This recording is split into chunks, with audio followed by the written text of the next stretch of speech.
Joy Networks broadcast human happiness stories to inspire sad populations. Part 1. Dr. A stared at the data screens floating before her 6 eyes, each one showing the same troubling pattern. Across 17 different dimensions and 43 known species, happiness was dying. The numbers didn't lie. Every month, fewer beings reported feeling satisfied with their lives. Every week, more turned away from the activities that once brought them joy. Every day, the universe grew a little darker. She clicked her mandibles together in frustration, a habit from her younger days on Prime. The Galactic Emotional Welfare Council had given her team unlimited resources and 5 years to solve the problem. They were now in year 4, and she had nothing to show for it except more questions and darker projections. "Doctor, you need to see this," called out I, her research assistant. The young's usual purple coloring had faded to a dull gray, another symptom of the spreading malaise. Even the researchers studying the problem weren't immune to it. I moved across the lab, her 4 legs carrying her smoothly over the polished floor. I pointed at a screen displaying emotional resonance readings from across the galaxy. I expanded the search parameters like you asked. I included primitive worlds, pre-contact civilizations, anything with sentient life capable of complex emotion. And, I asked, though she tried not to hope, they had checked thousands of worlds already. "There's an anomaly. Planet designation Earth, Sector 7G the readings are. I thought the equipment was broken at first." I pulled up a new display and I felt her breathing slow. The emotional signature from Earth blazed across the screen like a star. Joy spikes appeared constantly, overlapping and multiplying. Individual humans registered happiness levels that should have been impossible for beings with their short and limited sensory capabilities. The planet glowed with contentment. "That can't be right," I muttered. She ran a diagnostic on the sensors, everything checked out. "Show me real-time observation." I opened a viewing portal, and suddenly they were looking down at Earth's surface. The planet was green and blue, mostly water with small continents scattered across it, primitive by any measure. The dominant species hadn't even achieved faster-than-light travel yet. They were barely past splitting atoms. "Focus on population centers," I ordered. The view zoomed into a human city. Millions of the creatures moved through metal and glass structures, traveling in wheeled vehicles that burned fossil fuels. So primitive, so fragile, and yet. A human female walked down a street and stopped suddenly. She bent down and picked up something small and round from the ground. A coin, worth almost nothing in their economy. Her face transformed with delight. She actually smiled and laughed, alone on the street because she found a coin. "That's impossible," I whispered. "No rational being experiences that level of joy from something so meaningless." "Watch this one," I said, switching the view. A human male stood alone in a small dwelling, moving rhythmically while preparing food. Music played from a primitive audio device. He was dancing, completely alone, with no audience, no social purpose, just moving because it made him happy. His emotional signature blazed with genuine contentment. They watched for hours. Everywhere they looked, humans were generating happiness from nothing. A group of young humans collapsed with laughter after one showed the others images with text on them, memes. The translation software called them. An elderly human sat in a chair by a window watching rain fall and registered deep satisfaction from this simple observation. 2 humans embraced after being apart for mere days, experiencing reunion joy typically reserved for life-threatening separations. "This makes no sense," I said, running her claws through her sensory whiskers. "They live, 70 or 80 solar cycles on average?" "Sometimes less," I confirmed, checking the data. "They have no telepathy, no energy manipulation, no access to higher dimensional planes. They're confined to one planet, mostly fighting with each other over resources. They know they're going to die, all of them within a cosmically insignificant," I gestured at the screens. "They should be the most miserable species in the galaxy. Instead, they're the happiest. She watched another scene unfold. A human deliberately activated a viewing screen and watched a story designed to make them sad. The human cried, actual water leaking from their eyes while watching fictional characters experience loss. When it ended, the human's emotional signature showed. Satisfaction, catharsis. They had chosen to feel sadness and somehow came out happier. "I need to report this to Director N," said quietly. The report did not go well. Director N, a towering whose crystalline body normally shimmered with authority, now barely glowed at all. The malaise had taken him too, dulling his once brilliant facets.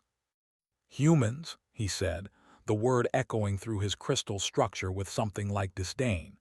"You want to base our solution on humans, the sentient species in this sector, a civilization that still uses chemical combustion for transportation." "Director, the data is clear. They've mastered something we've all forgotten." "They've mastered nothing," and interrupted, his light flickering with annoyance. "They're ignorant children playing in dirt, finding amusement because they don't understand how meaningless their existence is. Once they achieve real advancement, real understanding, they'll join the rest of us in this malaise. Consciousness itself is the problem, Doctor. The more you understand about the universe, the harder it is to find meaning in it." Stood her ground. Then why do they deliberately expose themselves to sad stories and emerge happier? Why do they celebrate arbitrary moments? Why do they find family among strangers and create festivals from nothing? Director, they know death is coming.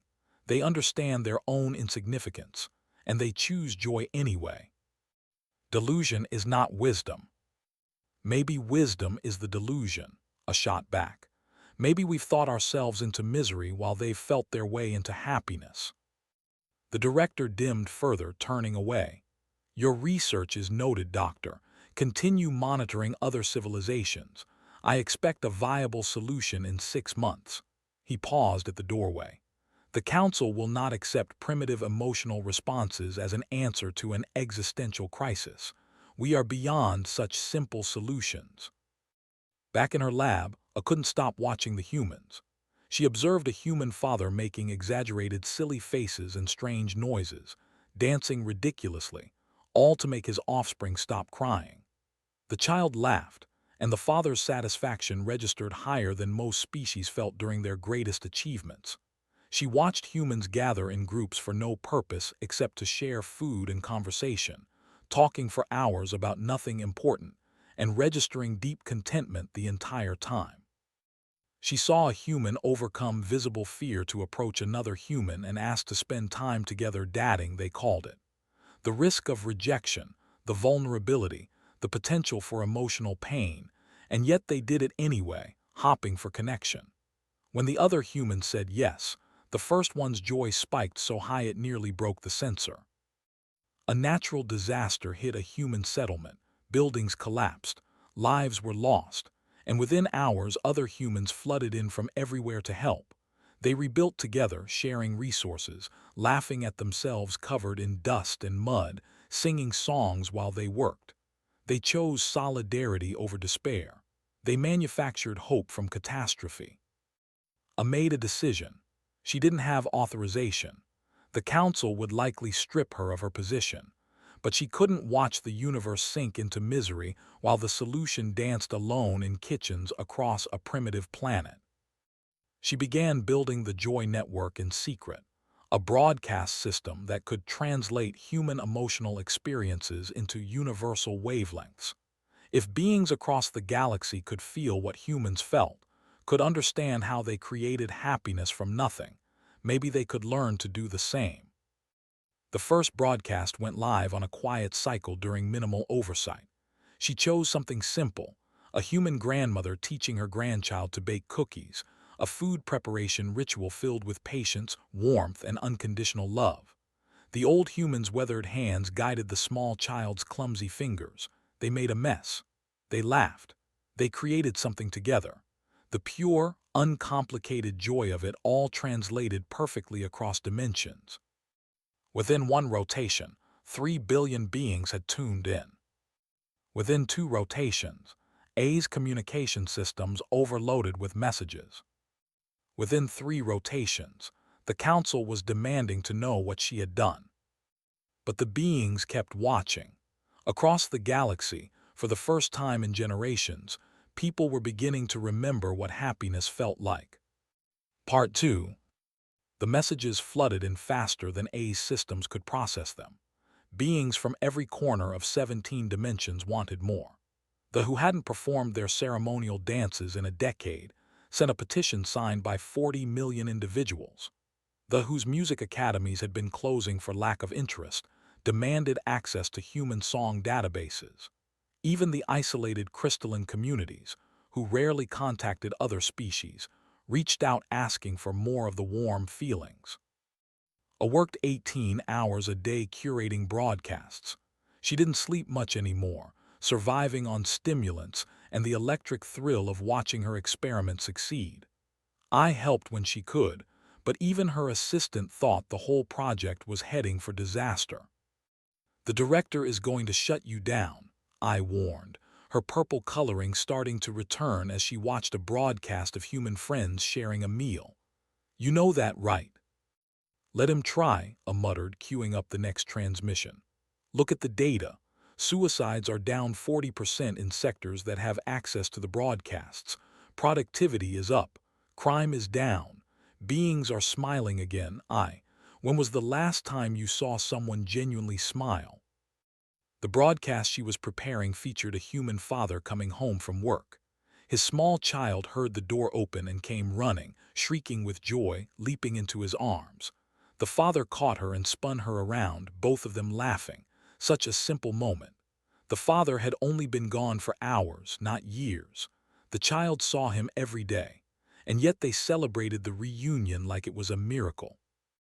A released the broadcast. Within minutes, viewing numbers climbed past 5 billion. She switched to another feed, this one showing young humans at something called a concert. Thousands gathered in one space while other humans created music. The crowd moved together, jumped together, sang together, and the emotional resonance created a feedback loop of pure joy. They weren't just listening to music. They were experiencing collective ecstasy, strangers becoming unified through shared rhythm and sound. They watched this broadcast and immediately began organizing their own gatherings.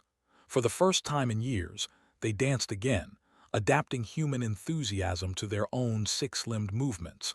Videos of their revivals spread across there.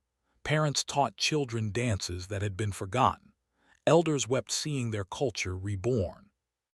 I found a human music form called blues songs born from suffering that somehow transformed pain into beauty.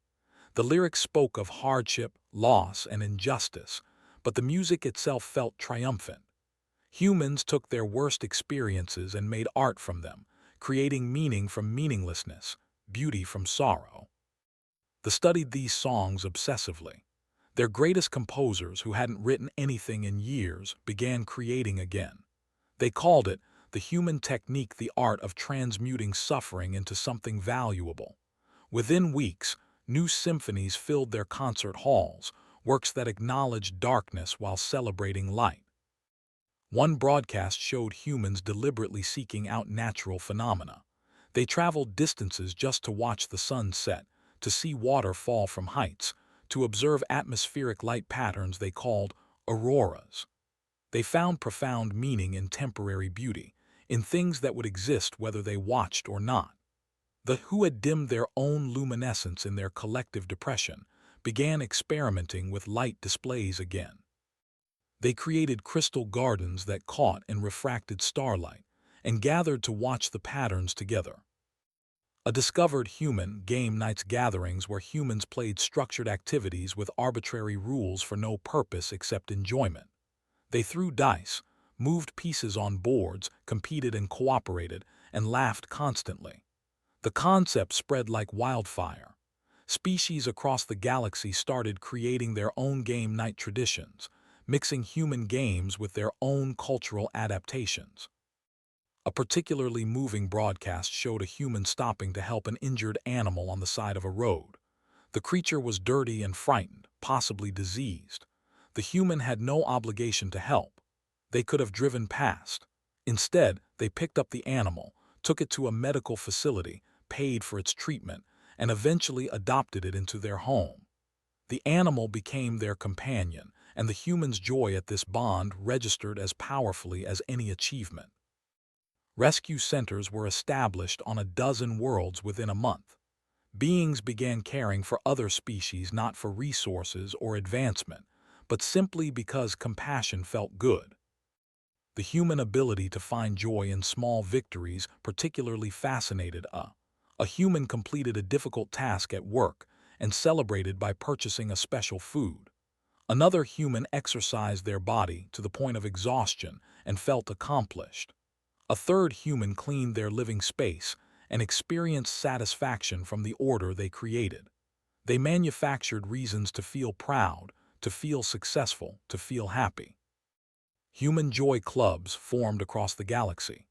Beings gathered to practice human customs, telling jokes, celebrating minor personal achievements, expressing gratitude for ordinary things, even attempting the bizarre human tradition of hugging physical contact meant purely to convey affection.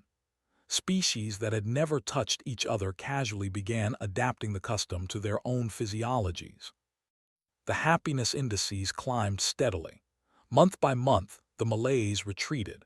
Beings who had contemplated ending their own lives found reasons to continue. Communities that had fractured from collective misery began repairing their bonds. The universe was healing. But Director N was not pleased. He appeared in A's lab without warning, his crystalline form barely glowing, surrounded by council security. Shut it down. Director, the results. I've seen the results, and interrupted, his voice echoing with anger. You've contaminated 43 civilizations with primitive emotional responses. You've reduced advanced beings to the level of children finding wonder in shiny objects. This is cultural pollution, Doctor. You're destroying millions of years of evolved sophistication. I'm saving lives, A shot back. Suicide rates are down, happiness is up, communities are healing. They're regressing, and said coldly. They are dancing again. They're scientists, engineers, philosophers. They don't need to dance. They are composing emotional symphonies. They're mathematicians of sound, not entertainers of feelings. You've cheapened everything we've built. What we built was making everyone miserable. What we built was enlightenment, the director said. The understanding that the universe is vast and indifferent, that meaning is constructed not inherent, that existence itself may be meaningless. That's the burden of advancement, Doctor. These humans haven't learned that yet because they're too primitive to understand cosmic insignificance. You're feeding the galaxy comforting lies. A felt her mandibles clench. Maybe understanding cosmic insignificance is the lie, Director. Maybe the truth is that we get to choose what matters. The humans know they're insignificant. They understand they're going to die, and they choose to celebrate anyway. That's not ignorance. That's courage. It's delusion, and gestured to his guards. Disable the broadcast systems. Confiscate all research data. Doctora, you are hereby removed from your position and will face a council tribunal for unauthorized cultural interference. The guards moved forward. The screens went dark one by one. The broadcasts ended. The Joy Network fell silent. Within a week, the malaise returned. Without the daily broadcasts, without the reminders that joy was possible, beings sank back into their familiar darkness. But this time it was worse because they had tasted happiness and lost it. They stopped dancing. They abandoned their new symphonies. They dimmed again. The human joy clubs disbanded. Across the galaxy, beings mourned the loss of something they had barely begun to understand. The protests started small. A few thousand gathering outside their government centers, demanding the return of the broadcasts. Then millions. They staged a strike, refusing to work until they could access human music again. The normally peaceful began disrupting council communications with demands to reinstate the network. Within 2 weeks, 17 civilizations were in open rebellion. They didn't want war or revolution. They just wanted to feel happy again. They wanted the humans back. The council called an emergency session. Was summoned to defend her actions. Her career was over, she knew that. Possibly her freedom too. But as she walked into the council chambers, she held her head high. She had given the galaxy something precious, even if only for a brief moment. She had reminded them that life could be joyful. Part 3. The council chamber stretched before her like an enormous cathedral, its walls transparent to show the stars beyond. Representatives from 43 species filled the tiered seating, their forms ranging from crystalline to gaseous to shapes she still couldn't fully process in 3 dimensions. At the center platform stood Directorin, his body barely luminescent now, dimmed by the returning malaise that gripped them all. A walk to the speaker's position, her 4 legs steady despite her nervousness. She had prepared no speech. Either they would understand or they wouldn't. Doctora, and began, his voice echoing through the chamber. You stand accused of unauthorized cultural interference, contamination of 43 civilizations with primitive emotional responses, and distribution of unapproved content across 17 dimensions. How do you answer these charges? Guilty, I said simply, and I'd do it again. A murmur rippled through the chamber, and light flickered with something that might have been anger or might have been the last spark of emotion he was capable of feeling. You admit to deliberately undermining millions of years of cultural evolution, to reducing advanced civilizations to the level of primitive emotional beings. I admit to showing them how to be happy again, I replied. Something we all forgot in our pursuit of advancement and enlightenment. The humans didn't teach us anything new, Director. They reminded us of something old, something we lost. The humans are children playing in ignorance. The humans are wise beyond their years, I interrupted. They live short lives on a dangerous world with no guarantees of safety or success. They could spend every moment in existential terror. Instead, they choose joy. They dance alone in their kitchens. They celebrate finding coins on the street. They deliberately watch sad stories because feeling something, even sadness, reminds them they're alive. That's not ignorance. That's enlightenment. A representative stood, her chitinous body making soft clicking sounds. I stopped dancing 20 years ago because it seemed meaningless. Watching those humans remember why they moved their bodies just for the pleasure of movement, I remembered too. My people are dancing again, Director. Is that regression or recovery? A composer rose next. I hadn't written music in a decade. The mathematics of sound seemed pointless. Then I heard human blues music, songs about suffering that somehow celebrated survival. I've composed 3 new symphonies since the broadcast ended, and I may never compose again if I can't access that inspiration. Is that contamination or collaboration? More representatives stood. A spoke about rediscovering the beauty of light. An aquatic Pelion described starting a rescue center for injured sea creatures, inspired by human compassion. A multidimensional explained how human game nights had brought their fragmented communities together after years of isolation. Director and listened to them all, his crystalline body growing dimmer. You speak of happiness as if it's the highest good, but what is happiness worth if it's based on delusion? The universe doesn't care about our joy. Meaning doesn't exist objectively. The humans celebrate arbitrary moments because they haven't learned that everything is ultimately meaningless. Or, said quietly, they've learned that meaning is something we create, not something we find. They understand the universe is indifferent, Director. They know death is coming. They know their achievements will fade and be forgotten. And they choose to make meaning anyway. They choose to matter to each other even if they don't matter to the cosmos. That's not delusion. That's courage. Before Anne could respond, the chamber's communication system activated. An aide rushed forward, her expression confused. Director, we're receiving a transmission from Earth. The humans. They're here. The main display activated, showing a sleek vessel in orbit above the council world. Not human technology. They had hired transport from the Trade Federation. A face appeared on the screen, a human female with dark skin and gray hair, wearing formal attire. Greetings, Galactic Emotional Welfare Council. I am Dr. Sarah, representing Earth's unified government. We detected your surveillance of our planet and traced the broadcasts. We'd like to address the council, if permitted. Anne's light pulsed with something like panic, but a representative made the formal gesture of welcome before he could refuse. Within the hour, Doctor stood in the council chamber, 3 other humans with her, looking remarkably calm for beings who had just discovered they weren't alone in the universe. We've been listening to your debate, Doctor said, her voice clear and steady, and I think I understand the issue. You're asking whether happiness is valid if it's not based on objective cosmic meaning. She smiled slightly. We asked ourselves the same question about 300 years ago during what we call the Enlightenment. We realized the universe doesn't care about us. It nearly destroyed our civilizations. We fought wars over whose meaninglessness was more correct. She walked slowly around the speaker's platform, making eye contact with representatives. Then something changed. We realized that the universe's indifference gave us freedom. If nothing matters cosmically, then we get to choose what matters personally.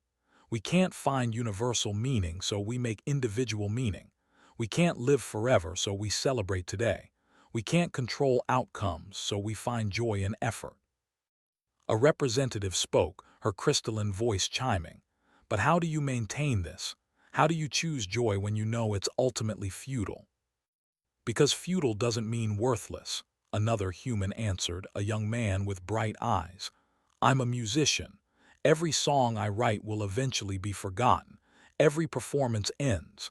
Does that make music meaningless, or does it make each performance precious because it's temporary? Doctor nodded. We learned that scarcity creates value. We have limited time, so we treasure moments. We have limited energy, so we choose carefully what to care about. We have limited connections, so we treat relationships as precious. Our limitations aren't bugs in the design. They're features. They're what make joy possible. You throw parties for surviving another year, an elderly human woman added, her voice warm with humor. You create holidays from nothing. You find family among strangers.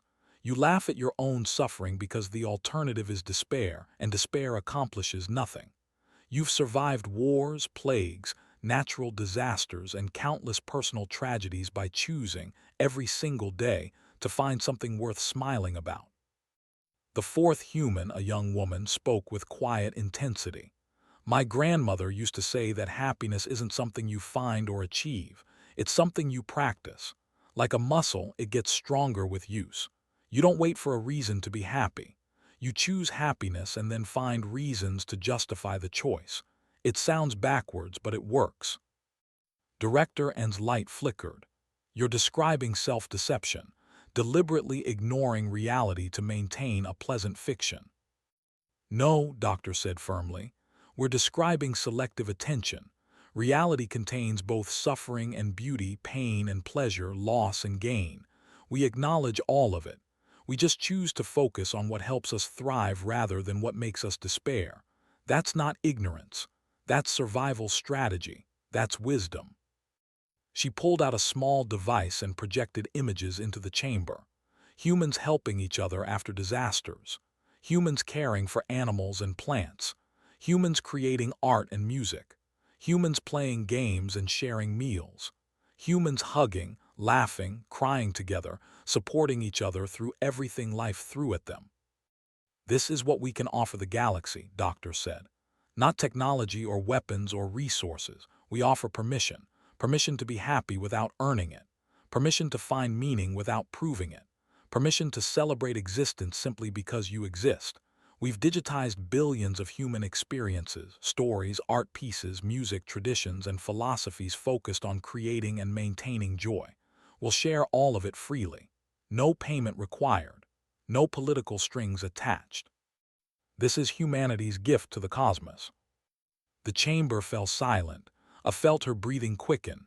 This was everything she had hoped for and more. Finally, a representative spoke. Why? Why share this freely? You could leverage this information for trade advantages, political power, technology exchange. Doctor smiled widely. Because sharing joy multiplies it, because helping others feels good, because we spent too many centuries fighting each other over scarce resources, and we learned that cooperation beats competition. Because knowing we're not alone in the universe is wonderful, and we want to start this relationship by giving rather than taking.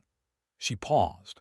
And honestly, because watching other species learn to dance again, compose new music, play games, and find happiness sounds like it would make us really, really happy. You'd be doing us a favor by accepting. One by one, representatives rose in agreement. The danced their approval, the sang it, the glowed brighter than they had in years. Even species I didn't recognize made their equivalent gestures of acceptance. Director and stood alone in his descent, his crystalline body dim. But as he watched the chamber fill with the first genuine joy he had witnessed in decades, something changed. A tiny spark of light appeared in his core. Then another. He looked at Doctor, at the representatives celebrating around him. I don't understand it, he said quietly, but I want to. That's all we ask, Doctor replied gently, the willingness to try. The Joy Network was reinstated immediately, now with official council support and human cooperation. Earth sent cultural ambassadors to every willing civilization. They taught the art of the inside joke, the comfort of chosen family, the catharsis of deliberately sad stories followed by deliberately happy foods. They taught beings to create with their hands, to help others for no reason, to celebrate small victories, to find beauty in temporary moments. The change wasn't instant. Civilizations that had spent in philosophical sophistication didn't transform overnight, but gradually, persistently, joy returned to the galaxy. They incorporated human-style humor into their dances, creating performances that were both technically brilliant and genuinely funny. The composed joy symphonies that celebrated mundane pleasures alongside cosmic wonders. The hosted crystalline game nights, where ancient beings learned to play human board games and laugh at their own mistakes. 3 years later, I stood in her lab watching a new broadcast. A human child taught an alien pen pal how to blow soap bubbles. The alien, a young, tried awkwardly with her mandibles, producing lopsided bubbles that immediately popped. Both children dissolved into giggles as iridescent spheres floated away, catching starlight before vanishing. Director and stood beside her, his crystalline body now shining with steady, warm light. I owe you an apology, Doctor. You were protecting what you thought was important, I said. I was afraid, and admitted.